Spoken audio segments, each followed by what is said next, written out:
26% आहे, नवे 25% आहे. पण पाणी या पृथ्वीच्या अवतीभोवती पाहिलं तर 75-75% पाणी आहे. पाणी घरामध्ये एक तुम्ही काय करा, भरलेला टोपलं घ्यायचं, पाण्याचं भरलेलं टोपलं पाण्यानं डुबुंड भरून द्या त्याला, त्याच्यामध्ये मातीचा ढेकूळ घ्या टाका, काय होईल? ती मुरून जाईल ना. आणि मुरल्यानंतर ज्या भगवंतानं 75% पाणी आजूबाजूने या पृथ्वीवर ठेवलेलं आहे आणि फक्त 25% फक्त जमिनीचा भाग या पाण्याच्या याच्यामध्ये रचना केलेली आहे. आपण त्याच्यावर विश्वास ठेवत नाही, आपण त्याला बोट टाकतो देव आहे की नाही आहे. चाले हे शरीर कोणाचिया, कोण बोलवितो हरिविना, कोण बोलवतो हरिविना. म्हणून महाराज म्हणायला लागले, अष्टादश पुराणे तिची मणी भूषणे, पदपद्धती खेवणे प्रमेयरत्ना. म्हणून त्या भगवंताला तुम्ही जाणा आणि माना, त्याला शरण जा. देखी ऐकावी एक नारायण, देखी ऐकावी एक नारायण.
आपल्याला संसारातून सार करता येणार नाही.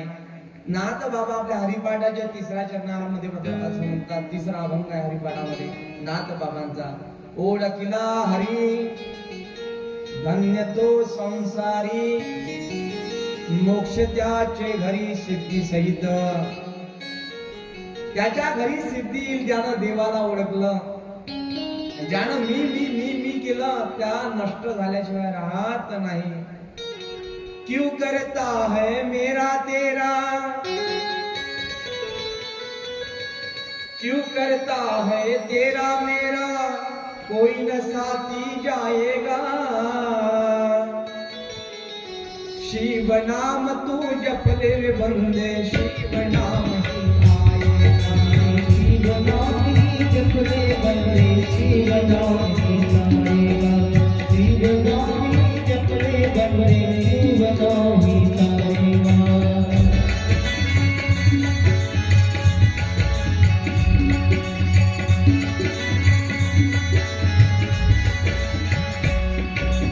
याकरिता तुम्ही काय करायला पाहिजे? फक्त मी तू पण सोडलं पाहिजे, अहंकार त्यागला करायचा होता. क्यों करता है तेरा मेरा, कोई न साथ में जाएगा. शिव नाम तू जपले रे बंदे, शिव नाम ही साथ आएगा. शिव स्वरूप जर तुम्हाला व्हायचं असेल तर तुम्हाला संतांचं चरित्र ऐकावं लागेल. संतांचं चरित्र काय ऐकावं? संतांच्या चरित्रावरून काहीतरी इतिहासाच्या स्वरूपात आपल्याला घ्यावं लागेल. मायबाप चरित्र याच व्यक्तीचं घडत असते ज्यांचं काहीतरी जीवन जगत असताना जीवाला त्याची महती कळावी याकरिता चरित्राची महपती महाराजांनी वर्णन केली ग्रंथामध्ये. ओळखिला हरी धन्य तो संसारी, सिद्धी प्राप्त करण्याकरिता नाही नाही नाही नाही, रिद्धी सिद्धी हे प्राप्त व्हावी संतांचे चरित्र मिळून नाही. अरे या वारकऱ्याच्या घरी रिद्धी सिद्धी पाणी घालतात, पाणी फेऱ्या घालतात, पाणी भरतात. रिद्धी सिद्धीच्या मागे जर जो वैष्णव धावत असेल त्याला खरा वैष्णव म्हणता येणार. रिद्धी लावी पिसे, सिद्धी लावी पिसे, कोणतया पुसे, निले राजहंसे. ते राजहंसाला माहिती आहे, राजहंसामध्ये एक गुण आहे, तो पाणी आणि दूध मिश्रित झालं तरी वेगळं वेगळं करण्याचं सापडले त्याच्यामध्ये आहे. त्याच्यामध्ये तो दूधच पितो आणि पाणी तच्च्या तसं राहू देतं. अशी तर ताकद तुमच्या राजहंसाच्या स्वरूपात ऐकताना श्रवण करताना अशी असली पाहिजे. या संसारासाठी आपण जे काही करतो ते मिथ्या आहे मायबाप. भ्रतुजी महाराजांची एक कहाणी आली आहे, आठवली म्हणून तुम्हाला सांगतो. राजा भरतुजी महाराज इतिहासामध्ये मोठा राजा होऊन गेला आणि प्राणी मात्रावर दया करणे हा त्याचा धर्म होता. आणि प्राणी मात्राची दया करत असताना त्याच्याकडे एका साधू संतांना फळ दिलं आणि ते फळ दिल्यानंतर त्या फळाची महती सांगितली त्या साधूनं की तू अमर होशील. काय होशील? ते फळ खाल्ल्यानं तू अमर होशील.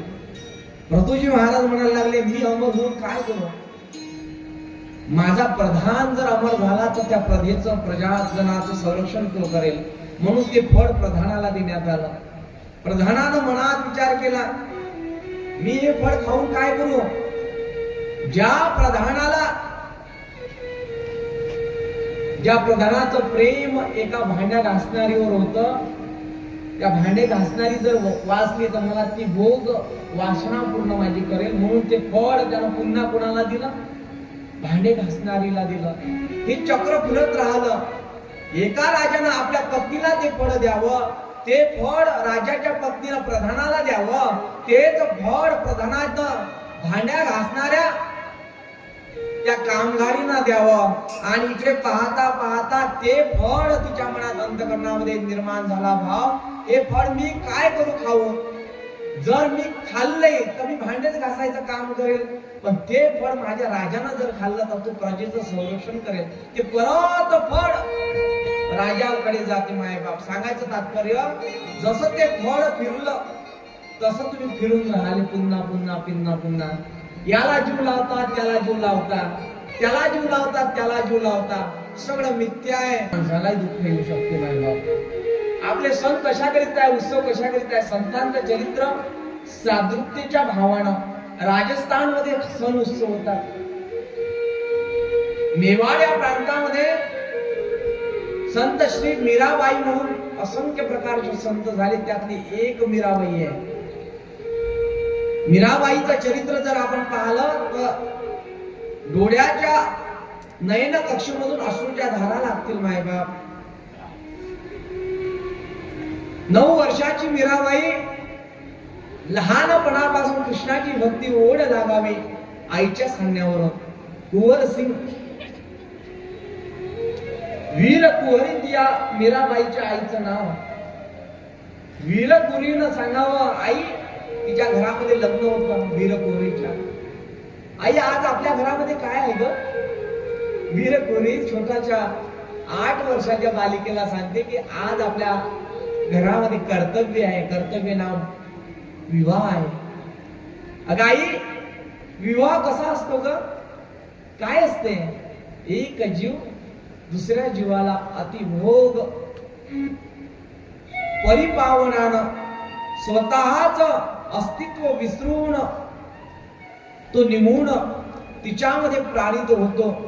लग्न म्हणजे शरीर नाही मायबाप, विश्वासाचं एक नातं म्हणजे विवाह, अशी से सांगते.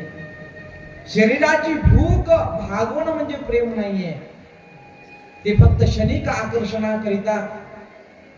खरं प्रेम ज्याला आपण म्हणतो विश्वासाचं आणि श्रद्धाचं, त्याचं नाव म्हणजे विवाह आहे मायबाप. एखादी स्त्री जी नटते ना, ते विवाहासाठी नव्हे तर त्या प्रेमासाठी ती नटत असते. वीर कुहरी आपल्या 8 वर्षाच्या मुलीला सांगते, मायबाप अगं वीर पोरी, आज तुझ्या मोठ्या भावाचा विवाह आहे. अगं आई, माझाही विवाह होईल काय ग? कोण म्हणते अशी? मीराबाई, राजस्थान मधली मेवाड या प्रांतातली. माझाही विवाह होईल का? हो, तुझा पण विवाह होईल ना. अगं माझा नवरा कोण असेल ग? आईनं सहज हसत म्हणावं त्या मीराबाईला, ती मंदिरातली मूर्ती दिसून राहिली ना गोपाल कृष्णाची, तो तुझा नवरा ग. त्याच दिवसापासून आईच्या शब्दावर विश्वास ठेवला आणि त्याच दिवसापासून त्या प्रभुपाद कृष्णाला स्वतःचा पती मानला. माहिती कोण? मेरीना. मीराबाई लहानाची मोठी होत गेली आणि ईश्वराच्या भक्तीमध्ये लीन होत गेली. असं होता होता बराचसा काळ गेला आणि बराचसा काळ गेल्यानंतर मायबाप मीराबाईच्या चरित्रामध्ये अशी एक काळोख्याची रात आली आणि काळोख्याच्या रात्रमध्ये संत श्री मीराबाईच्या स्वरूपामध्ये 1498च्या कालखंडाच्या प्रहरामध्ये राणा भोजराज या व्यक्तीसोबत तिचा विवाह करण्यात आला. राजा होता आणि एका राजाचं जीवन कसं असते माय बाबा, तुम्हाला काही सविस्तर सांगण्याची गरज भासत नाही. राजा तो राजा असतो, पण काही दिवसानंतर त्या राजाला मरण आलं माय बाबा आणि त्या मीराबाईला राज्य वैभवासाठी राज्य वैभव तिला नास्तिक वाटायला लागलं, कचरा वाटायला लागला. कृष्ण रंगी रंगली मीरा राज्य वैभव वाटे कचरा, शंदनागला घरा घरा तिच्या प्रभावी भक्तीचा. त्या मीराबाईचं चरित्र पाहत असताना स्वतःही भक्तीमध्ये रमून जायची, इतरांनाही रमवण्याची शक्ती तिच्यामध्ये पारित व्हायला लागली. स्वतःचा पती मरण पावला, स्वतःचा पती एखाद्या तरुण मुलीचा जर मरण पावला, तरुण स्त्रीचा मरण पावला, तिचं दुःख तिलाच माहित राहते. मायबाप, तरुण अवस्थेमध्ये विधवा होणं एक अभिशाप आहे. या समाजामध्ये राहत असताना कूटनीतीनं, क्रूरनीतीनं, वाईट रीतीनं पाहणारा हा समाज आहे. या रूपवती होती मीराबाई, सुंदर होती पाहायला आणि या सुंदरतेमध्ये जन्मस्थान त्या मीराबाईचं कुणकी आहे. मेवाड प्रांतामध्ये धर्म हिंदू आहे. राजस्थान मधली तिला राधा म्हणून संबोधण्यात गेलं. तिने विश्वास ठेवला आपल्या आईवर, असाच विश्वास गुरुवर ठेवला होता. चला रामकथेमध्ये जाऊया. मातंग नावाचे ऋषी, मातंग नावाचे ऋषी आणि मातंग नावाच्या ऋषीवर एका शबरीनं भिल्लीनं विश्वास ठेवावा की ते राम येईल आणि तुला दर्शन देईल. फक्त तू काय कर, जागा सोडू नको. मंडपामधून 2च जण पडून गेले. एक आहे शबरी आणि एक आहे रामदास स्वामी. संत चरित्राचा सार. 6वा दिवस पाहता पाहता निघाला आणि कथा बऱ्याचशा राहिल्या. सार रूपामध्ये सांगून राहिलो. नारायण स्वामी तुम्ही लक्षात नाही येणार तुमच्या. नारायणाचं लग्न सुटलं आणि उभे झाले सभा मंडपामध्ये आणि पुर्यात सदा मंगलम अक्षरा टाकण्याची सुरुवात झाली. ब्राह्मण बुवाला विचारण्यात आलं, सावधान या शब्दाचा अर्थ काय? ब्राह्मणाने सावधान या शब्दाचा अर्थ सांगावा आणि सावधानाचा शब्द ऐकल्याबरोबर सभा मंडपातून पडाले तर ते परत आले नाले तर नारायणाचे रामदास म्हणून आले. नाही का? मना सज्जना भक्ती पंथीची जावे,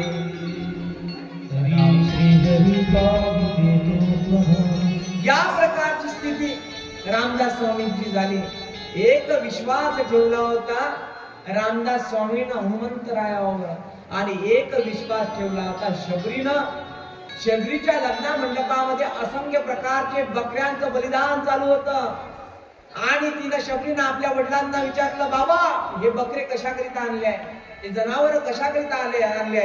अगं शबरी, तुझा विवाह होणार आहे आणि या विवाहामध्ये यांचं बलिदान होणार आहे आणि आपल्याला आनंद घ्यायचा. अरे यांना तर दुःख होऊन राहिलं ना, असंख्य जणांचं दुःख घेऊन मी विवाह करणे अशोभनीय आहे. म्हणून शबरी सभा मंडपातून पळाली, मातंग ऋषीच्या आश्रमात जाऊन बसली आणि बसली तर बसली, पण सेवा करत राहिली मातंग ऋषीची. मातंग ऋषीची सेवा करत करत करत माझ्या आश्रमाची कोण सेवा करतोय पाहतात. आणि मातंग ऋषी माझ्या आश्रमामध्ये एवढी स्वच्छता कोण करते याचं संशोधन जेव्हा करतात तेव्हा स्वरूप दिसते शबरीचं आणि शबरीला आशीर्वाद देतात. तुझी भक्ती, गुरुभक्ती, गुरुनिष्ठा एवढी फलपुरुष झालेली आहे, फलश्रीत झाली आहे की एक दिवस तुझ्या या झोपडीमध्ये राम येतील.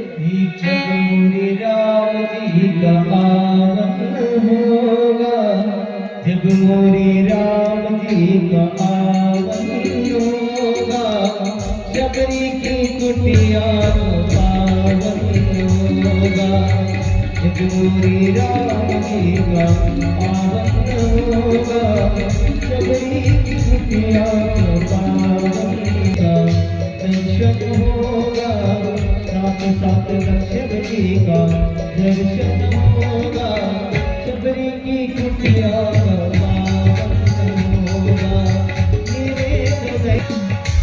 मातंग ऋषीवर तिने विश्वास ठेवला आणि मातंग ऋषींची सेवा करत राहिली.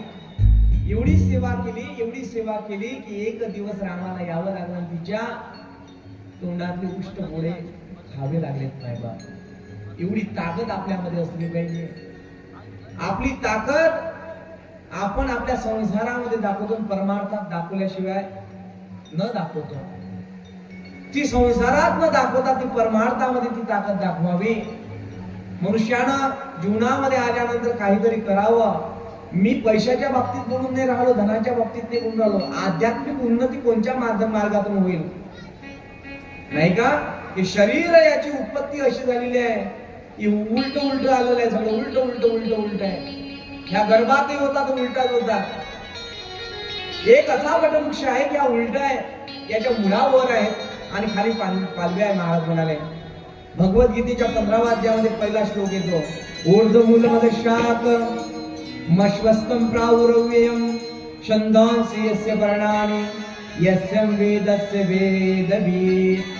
महाराज म्हणायला लागले असा एक संसार रूपी वटवृक्ष आहे की त्याच्या पालव्या खाली आहेत आणि मुळावर आहेत आणि या मुळांना सरळ करण्याकरिता तुम्हाला परमार्थ करावा लागतो. माझा परमार्थाची ती नीव आहे. वीर कुंवरी मातेवरती विश्वास ठेवावा. हा तुझा पती. मग काय पती? लहानपणापासून त्या कृष्णाच्या मूर्तीला स्नान करणं, व्यवस्थित पूजा करणं. तुमची पूजा मी पाहिली, काय सांगावं बाय, पण व्यवस्थित असावी. त्यांचं सगळं काही झालं पाहिजे अशी पूजा असावी. मनोरूपाची पूजा जेव्हा जेव्हा तुम्ही कराल ती ईश्वर भक्त तुम्हाला प्राप्ती होईल. होत्या कामाने इच्छे पायी आसनावर जर बसलं ना तर उठू नये. किती काही झालं तर ते पूर्ण ब्रह्म आहे. म्हणून अन्नही हे देवतेचं स्वरूप आहे. म्हणून जेवण करत असताना अन्नाच्या ताटावर उठू नये. अन्नाचा अपमान आहे. 5 मिनिटं त्याला समोरच्या व्यक्तीला थांबावं. कारण की अन्नपूर्णे सदा पूर्णे लक्ष्मी प्राणवल्लभे ज्ञान वैराग्य सिद्ध्यते भिक्षादीच पार्वती. अन्न हे पूर्ण ब्रह्म आहे. माझ्या हे नवीन तुम्हाला सांगावं लागत नाही. इथे मीराबाई भगवंताला भोगही देते, भोगनाम अन्नाचा प्रसादही देते, तोंडामध्ये घासही भरवते आणि भगवंताची आंघोळही करते, रममान होते. आता भगवंत मीराबाईसाठी जगून राहिला. भगत के बस में है भगवान, भगत के बस में है भगवान.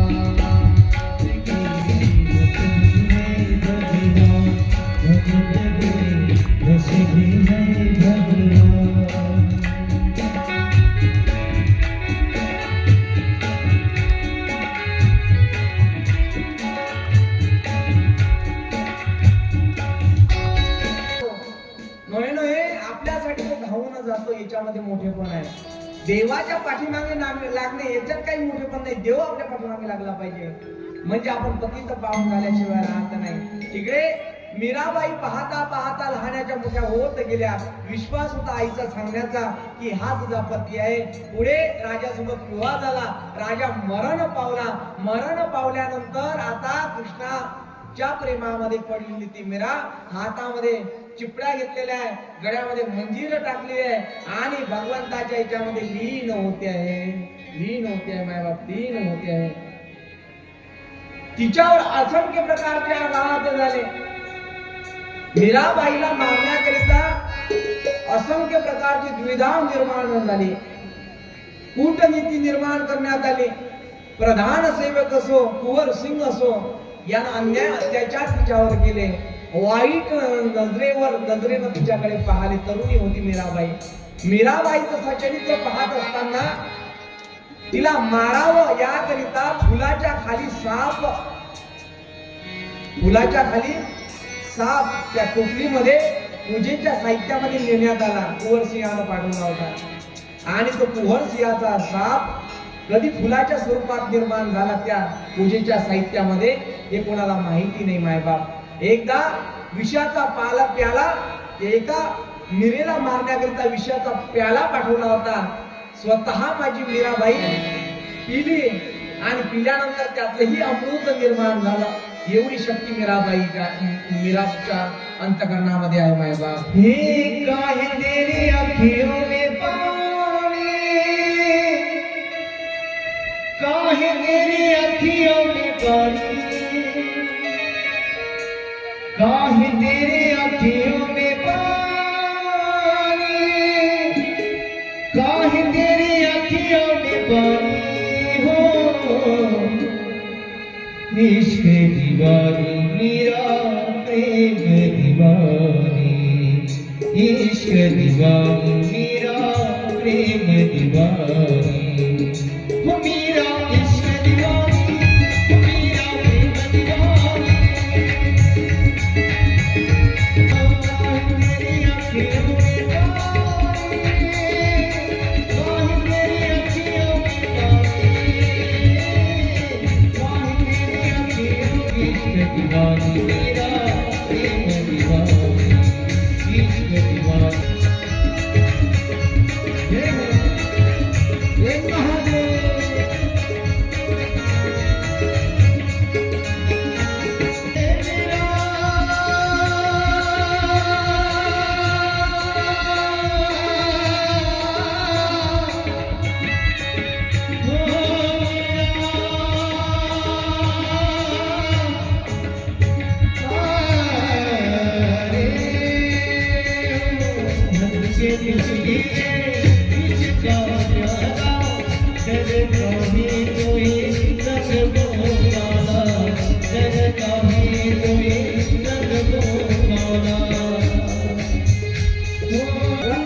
कृष्णाच्या मूर्तीला पाहते आणि पाहत असताना त्याला पावलाडते मायबाप आणि त्याचं पूजन करते. त्याच्यामध्ये तंत्र होते, भजना होते. मीराबाई, संत मीराबाई.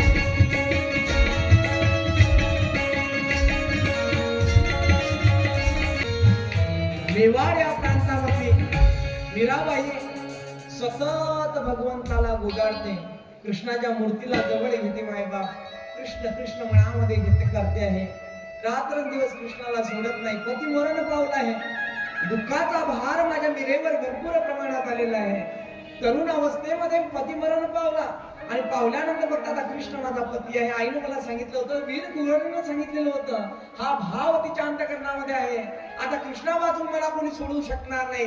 कृष्ण माझं सर्व काही करेल.